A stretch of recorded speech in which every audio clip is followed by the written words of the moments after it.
9:16. Saludamos al doctor Augusto de la Torre. Él es director del Centro de Investigaciones de la Universidad de las Américas. Fue gerente del Banco Central, fue jefe del Banco Mundial para América Latina. Doctor de la Torre, gracias por acompañarnos. Vamos a hablar de las posibilidades que tiene el presidente Lasso de cumplir con su oferta de campaña en el tema de la creación de empleo, que de alguna manera tenían que tener este envión, este marco jurídico, con la mega ley que fue rechazada en la Asamblea y que ahora todavía no sabemos por dónde va a ir el presidente para levantar esta propuesta, porque puede ser la base del éxito o el fracaso de su política económica. Buenos días. Muy buenos días y muchas gracias por la invitación a conversar con ustedes. Mire, yo diría dos cosas. La primera, hay un espacio de maniobra que todo gobierno tiene para ir mejorando marginalmente las cosas, tal que la economía se recupere y el trabajo mejore. Y me parece que en el ámbito de lo que está bajo el control del gobierno se nota progresos. Ha habido esfuerzos importantes de apertura comercial y de acuerdos comerciales con otros países. Se han reducido un buen número de aranceles para insumos que son necesarios para la producción, incluyendo en el tema tecnológico. Se han hecho anuncios muy importantes a nivel internacional que han generado bastante optimismo sobre el Ecuador, y eso en el contexto de una campaña de vacunación súper exitosa que se ha convertido en una especie de estudio de caso mundial. Durante unas semanas fuimos el país al tope del mundo en la velocidad de la vacunación. Entonces todo eso ha generado, digamos, buena vibra, como dirían los ecuatorianos, sobre Ecuador, y al Ecuador se le ve como una especie de luz de América, con una oportunidad única, especialmente comparado con los países vecinos que están con problemas serios. Sin embargo, el proceso de reactivación económica y fomento de oportunidades en el empleo ya empieza a limitarse, porque los siguientes pasos requieren de reformas legales. Entonces el presidente ha enviado un proyecto que tiene el objetivo de ayudarnos a que las oportunidades en el lado del empleo se generen, con tres pilares: uno tributario, uno laboral y otro sobre el lado, algunos incentivos a la inversión, que deberían, si se aprueban y se mejoran, porque lo que deberíamos hacer ahora los ecuatorianos es discutirlos y mejorar esos proyectos de ley, deberían seguir destrabando el camino hacia la recuperación. Tenemos un impasse jurídico y político. ¿Cuál es la estrategia jurídica y política del gobierno para avanzar? No estoy seguro. Me parece que hay varias opciones, como usted conoce mejor que yo. La una es volver a enviar los proyectos por separado.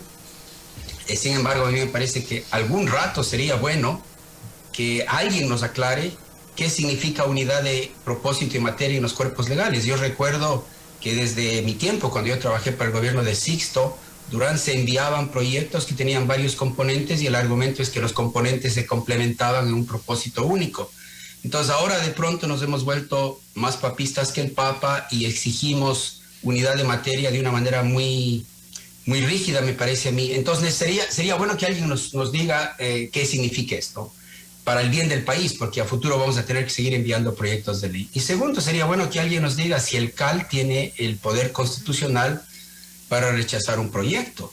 Uno pensaría que una sociedad democrática es la asamblea la que puede estudiar y rechazar el proyecto si quiere, pero no un comité, el CAL. Entonces me parece a mí que esas dos cosas hay que aclarar independientemente de la estrategia política y jurídica que el presidente tenga para el país. A nosotros nos interesa saber cuál es el proceso mediante el cual tramitamos leyes y discutimos leyes. Ahora, ¿qué cree usted que deba hacer el presidente de la República? ¿Por dónde cree que deba irse? ¿Cree que debe insistir en el proyecto? Dividirlo en dos, obviamente no va a poder mandar el mismo, pero ¿qué cosas debería quitarlas o ponerlas de lo que presentó inicialmente como para políticamente allanar el camino de la aprobación y evitar mayores cosas constitucionales, sí, pero mayores? Sí, yo diría el camino, o sea, independientemente del juicio de valor sobre cuál es el mejor camino y estrategia política y jurídica, yo diría hay una cosa que el gobierno debe hacer. El gobierno debe promover, con ayuda de los medios, de las universidades, etcétera, promover una discusión cívica, intensa, franca, sobre los méritos los pros y contras de la ley y maneras de mejorarla. Yo creo que todos deberíamos estar discutiendo el contenido de esa ley, mientras, en paralelo, se discuten los temas políticos y jurídicos. El contenido de la ley es lo que importa para la marcha de la economía. Entonces, todos los ecuatorianos deberíamos estarnos preguntando, a ver, ¿qué mismo quiere la ley? ¿Qué es lo que propone? ¿Cómo lo propone? ¿Se la puede mejorar? Entonces, sobre eso me parece que el gobierno debe hacer una gran campaña y yo estoy a las órdenes para conversar con ustedes sobre el contenido de la ley. Y ese contenido de la ley... Estrategia me parece que es un tema de los políticos y de los juristas. Claro, totalmente de acuerdo. Eso, lo constitucional y lo político es otra cosa. Pero en el contenido de la ley, ¿usted cómo la vio? ¿Usted cómo vio, por ejemplo, la parte tributaria? A ver, a mí me parece que la propuesta tributaria es muy sensata, pero creo que se la puede mejorar al margen. Es muy sensata porque tiene dos componentes. El uno dice, hemos tenido por causa del COVID una serie de gastos extraordinarios asociados con la salud pública. Son extraordinarios en el sentido de que esos gastos ojalá no se vuelvan a repetir y no tengamos otra pandemia. Entonces, en ese sentido, son gastos que se hacen en una sola vez y no se repiten. Por tanto, necesitamos algún tipo de ingreso extraordinario por una sola vez para cubrir esos gastos. Entonces, la primera propuesta en la parte tributaria es hagamos un impuesto al patrimonio personal para patrimonios que excedan $500,000 de la persona y pedimos una contribución de una sola vez. Ese es el primer componente. En el otro lado dice, luego tenemos un problema más permanente, más estructural de déficit fiscal que hay que resolverlo. Entonces el gobierno le propone al Fondo Monetario y el Fondo Monetario apoya la idea de, bueno, vamos a reducir ese déficit estructural en 2 o 3 años. El 75% de esa reducción lo vamos a hacer a través de reducción de gastos. Entonces el gobierno se compromete a reducir de los 4 puntos porcentuales de ajuste que se necesita en el déficit, 4 puntos porcentuales del PIB, esto es, dice, de esos 4, 3 o casi 3 los vamos a hacer con recorte de gasto. Y una parte pequeña la vamos a hacer con un fortalecimiento del ingreso a la renta personal. Y ese es el segundo componente de la reforma tributaria. Entonces el gobierno manda a la Asamblea una propuesta de hacer cambios en esencialmente lo que pide es que ya no haya tantas deducciones en la base imponible del impuesto a la renta personal. Y lo hace de tal forma que con esa manera, sin cambiar las tasas, la gente que gana más de $20,000 al año pague un poco más.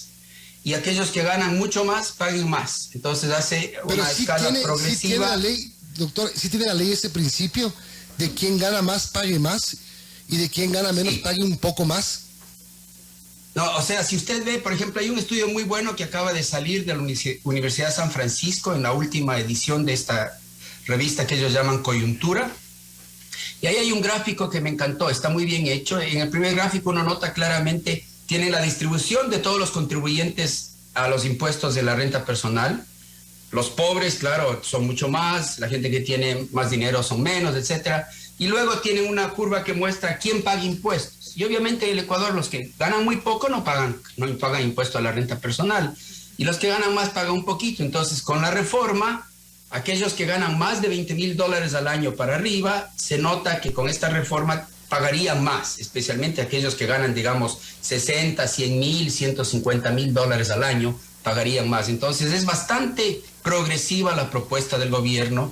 Y cuando uno ve cuántas personas están en esa parte de la distribución del ingreso, es solo como el 3 o 4% de la población. Entonces el gobierno está pidiendo en la parte de ajuste, digamos, permanente, una mejora hacia la progresividad en el impuesto a la renta personal. Y lo hace esencialmente limitando las deducciones que las personas pueden hacer para reducir la base imponible. Esa es la esencia de la propuesta. Y a mí todo eso me parece muy sano. Son las 8:25, estamos conversando con Augusto Latorre, director del Centro de Investigaciones de la Universidad de las Américas. Augusto, buenos días. Y bueno, yo quiero preguntarle del lado laboral. El Ecuador tiene serios problemas en la demanda laboral y también en el mercado laboral porque no hay un empleo adecuado, porque los jóvenes se gradúan y están preparados, pero no pueden conseguir un buen trabajo. En ese sentido, yo le pregunto, ¿esta ley que presentó el gobierno, el Ejecutivo, será suficiente para suplir estos problemas en la demanda en el mercado laboral o qué más habría que hacer? Yo creo que es un paso absolutamente necesario. Déjeme, si me permite, darle un dato que acabamos de publicar hace poco en un estudio que hicimos en la UDLA. Cuando uno ve la demografía del país y uno ve cuántas personas entran a la fuerza laboral cada año, porque salen de la universidad o porque dejan el colegio, porque la madre ya cuidó a sus niños y quiere volver a trabajar. Cuando uno ve el número de personas que entran anualmente a la fuerza laboral, más o menos tenemos 120,000 ecuatorianos se incorporan a la fuerza laboral cada año. Y cuando uno ve los últimos 15 años, la economía del país no ha logrado crear empleos formales a un ritmo mayor a 60,000 plazas por año. O sea que nuestra economía crea la mitad de empleos formales de lo que necesitaría crear cada año. El resultado es que hay un montón de ecuatorianos que tienen que dedicarse a trabajos informales y vivir de subsistencia, por ejemplo, limpiando parabrisas en una esquina. O hay otros ecuatorianos que estudian 5 años en la universidad, 4 años en la universidad, se gradúan y cuando salen no encuentran un empleo y tienen que trabajar informalmente, tal vez en Uber o manejando un taxi. Entonces, ese es el problema que tenemos un ingreso a la fuerza laboral constante de más o menos 120,000 ecuatorianos, de los cuales solo la mitad logra emplearse en empleos formales y los demás se quedan colgados. Entonces, algo está pasando con nuestra economía. Y entonces tiene que haber dos problemas. Un problema es que hay algo en las leyes que hace que las empresas no tengan incentivos para crear empleo formal. Y ese me parece que es el más importante y el que esta ley el proyecto de ley trata de atacar. Y el segundo es que nuestra economía no crece lo suficiente, las empresas no se expanden lo suficiente, no exportan lo suficiente para generar empleo. Y esos problemas tienen que arreglarse a través de la reforma laboral y de otras vías. ¿Qué es lo que pasa en el lado laboral? Tenemos dos grandes problemas que esta ley trata de arreglar. El primer problema es que no se pueden escribir contratos con la variedad que uno necesita en la economía moderna. Por ejemplo, en el Ecuador es muy difícil hacer un contrato de trabajo a tiempo parcial. Y ese es un gran problema especialmente para las mujeres. Muchas mujeres quieren trabajar a tiempo parcial y estar afiliadas a la seguridad social proporcional a lo que trabajan, pero no pueden hacerlo. Entonces tenemos una preponderancia de mujeres muy grandes en el sector informal, porque en el sector informal pueden encontrar trabajitos a tiempo parcial, pero no están afiliadas, entonces tienen un trabajo, digamos, con menos derechos laborales. No podemos hacer contratos por hora, no podemos contratar, por ejemplo, para temas de construcción, fácilmente trabajo por hora, o para los restaurantes, en los momentos difíciles, en los eventos especiales. No podemos, por ejemplo, fácilmente contratar a personas por tarea.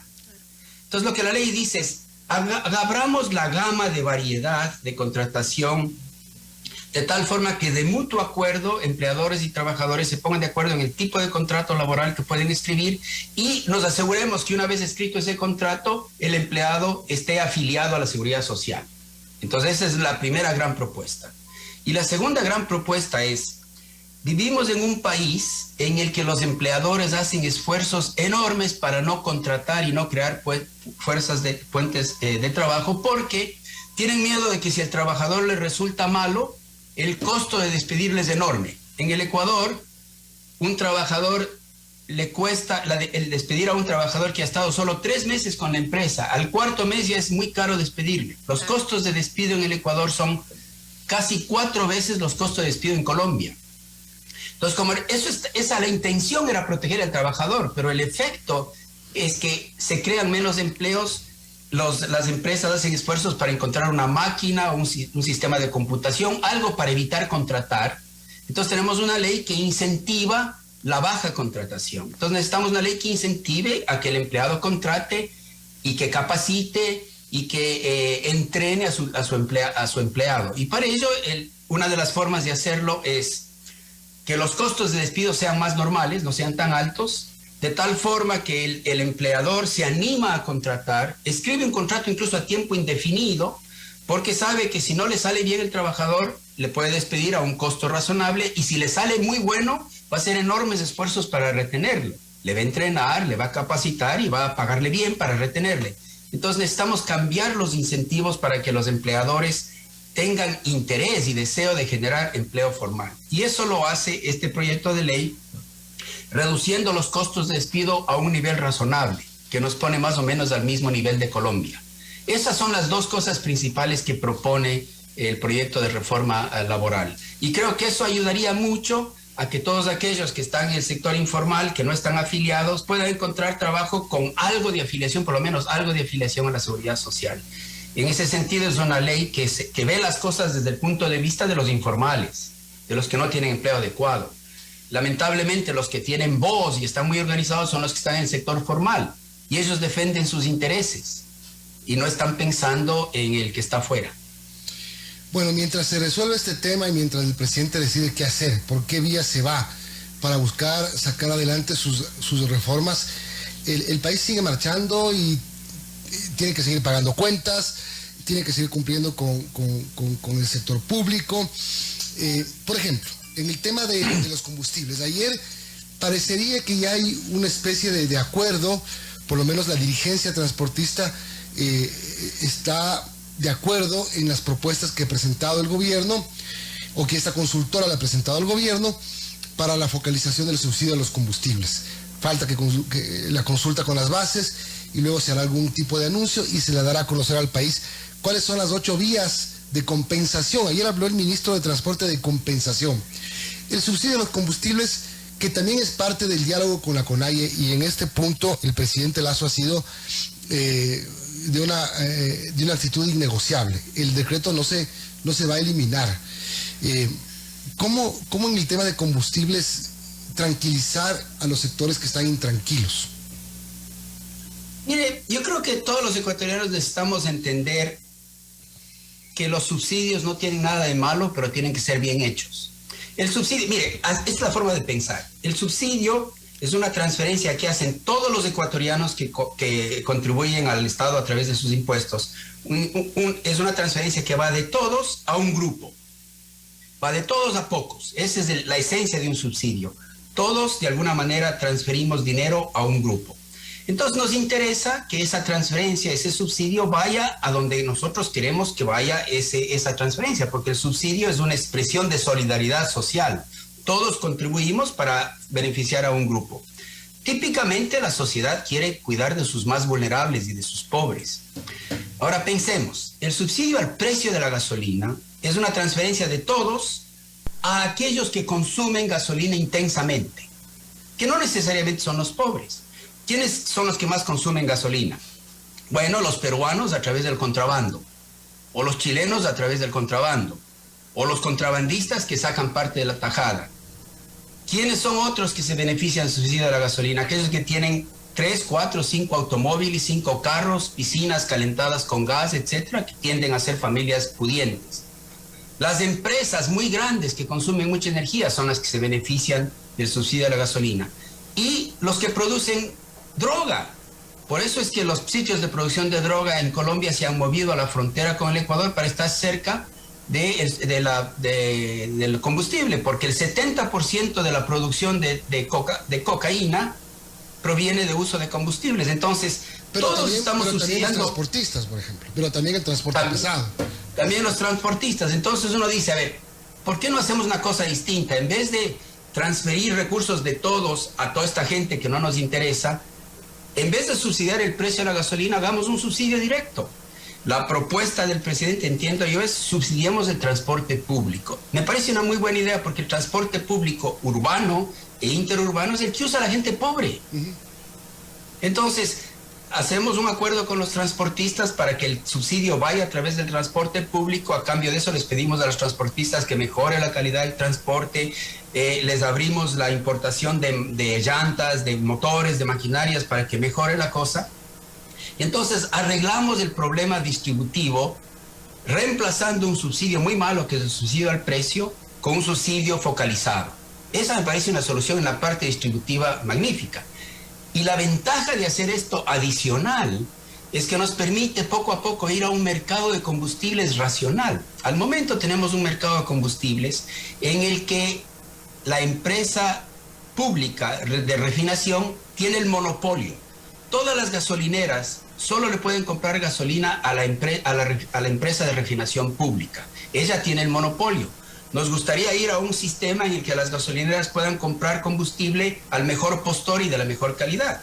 Por ejemplo, todos los carros que ahora se producen que utilizan diésel, piden un diésel de mejor calidad que nuestra refinería estatal no la puede producir. Entonces en el Ecuador no podemos tener automóviles con diésel más limpio porque nuestra refinería no la produce y nuestra refinería tiene el monopolio de la producción de combustibles. Entonces nos gustaría ir a un sistema abierto a la competencia sin monopolio de la refinería estatal en grado de los combustibles. Entonces, si arreglamos el problema distributivo a través de un subsidio focalizado, podemos arreglar el problema de eficiencia y de calidad en el mercado local de combustibles, y con eso también podemos empezar a arreglar el problema ambiental, porque el subsidio a los combustibles es un subsidio a la contaminación.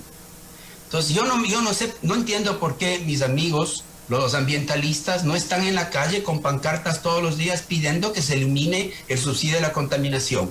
Entonces yo creo que arreglar la parte distributiva del subsidio a los combustibles nos ayuda a arreglar la parte de eficiencia en el mercado y la parte ambiental. Falta ver cuál va a ser ese mecanismo. Aparentemente es por ahí, la compensación. Pero bueno, tendrán que anunciarlo. Asimismo, el presidente tendrá que anunciar qué va a hacer con su proyecto de ley. Doctor Augusto de la Torre, gracias por habernos acompañado el día de hoy. Son las 8:37. Tenga buen día. Muchas gracias. Un buen día.